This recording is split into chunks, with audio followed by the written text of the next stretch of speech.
जय माता रानी दोस्तों, आप सभी का बहुत बहुत स्वागत है आपके अपने चैनल राधा कृष्ण ऑफिशियल में। उम्मीद करती हूँ आप लोग बहुत अच्छे होंगे। तो ये बताने के लिए कमेंट बॉक्स में जय माता दी जरूर लिखें।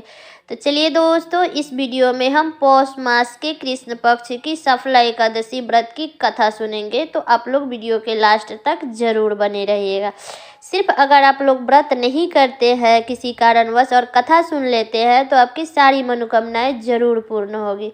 तो चलिए दोस्तों, सबसे पहले बता देती हूँ कि भगवान श्री कृष्ण बोले कि पौष मास के कृष्ण पक्ष में आने वाली इस एकादशी को हम सफला एकादशी कहते हैं।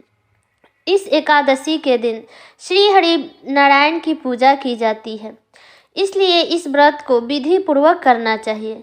जिस प्रकार नागों में श्रेष्ठ शेषनाग और पक्षियों में गरुड़, सब ग्रहों में चंद्रमा, यज्ञ में अश्वमेघ और देवताओं में सबसे श्रेष्ठ श्री हरि विष्णु भगवान है, ठीक उसी तरह से सब व्रतों में एकादशी का व्रत सबसे श्रेष्ठ माना जाता है। तो इसलिए अब चलिए अब एकादशी व्रत की कथा सुनते हैं।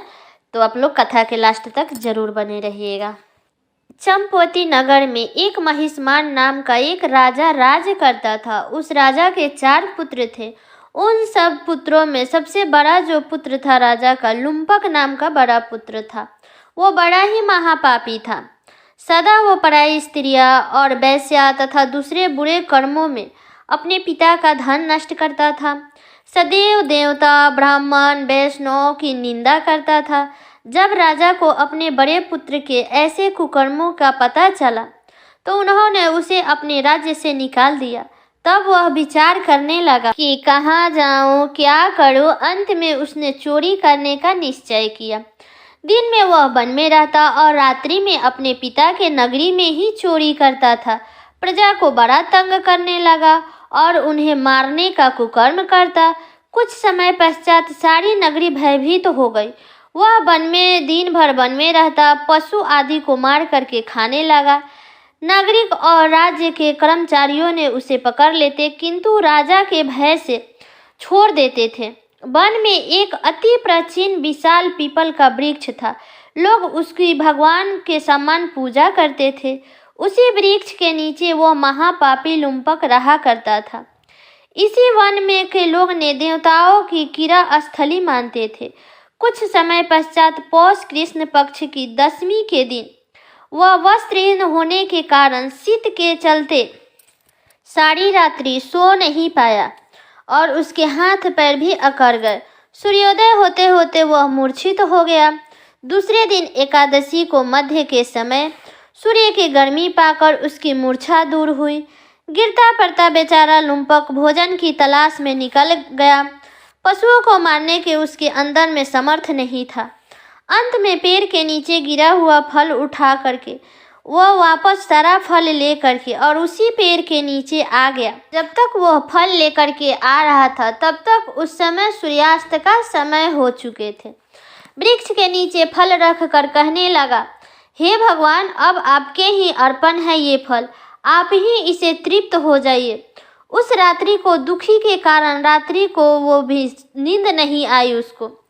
उसके इसी उपवास और जागरण से भगवान अत्यंत प्रसन्न हो गए और उसके सारे पाप नष्ट हो गए। दूसरे दिन प्रातः एक अति सुंदर घोड़ा अनेक सुंदर वस्तुओं से सजा हुआ उसके सामने आकर खड़ा हो गया। उसी समय आकाशवाणी हुई कि हे राजपुत्र, श्री नारायण की कृपा से तेरे पाप नष्ट हो गए हैं। अब तू अपने पिता के पास जाकर राज्य को प्राप्त कर। ऐसी वाणी सुनकर वह अत्यंत प्रसन्न हुआ और दिव्य वस्त्र धारण करके वह भगवान की जय जयकार कहकर अपने पिता के पास चला गया। उसके पिता ने प्रसन्न होकर के उसे गले लगाया और अपने समस्त राज्य का भार सौंप दिया और वे स्वयं वन के रास्ते चले गए वन में तप करने के लिए। अब लुम्पक ने शास्त्र अनुसार राज्य करने लगा। उसके स्त्री, पुत्र आदि सारे कुटुंब परिवार ने भगवान नारायण के परम भक्त बन गया।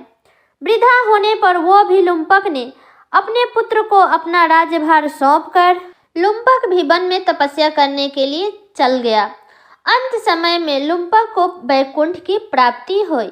तो हे श्री हरि विष्णु भगवान, जैसे आपने लुम्पक की सारी पापों को नष्ट करके उसको जैसे वैकुंठ की प्राप्ति की है, वैसे ही जो इस कथा को कह रहा है, जो इसमें हुंकार भर रहा है, जो इस कथा को ध्यान पूर्वक सुन रहा है, सबको वैकुंठ की प्राप्ति करना।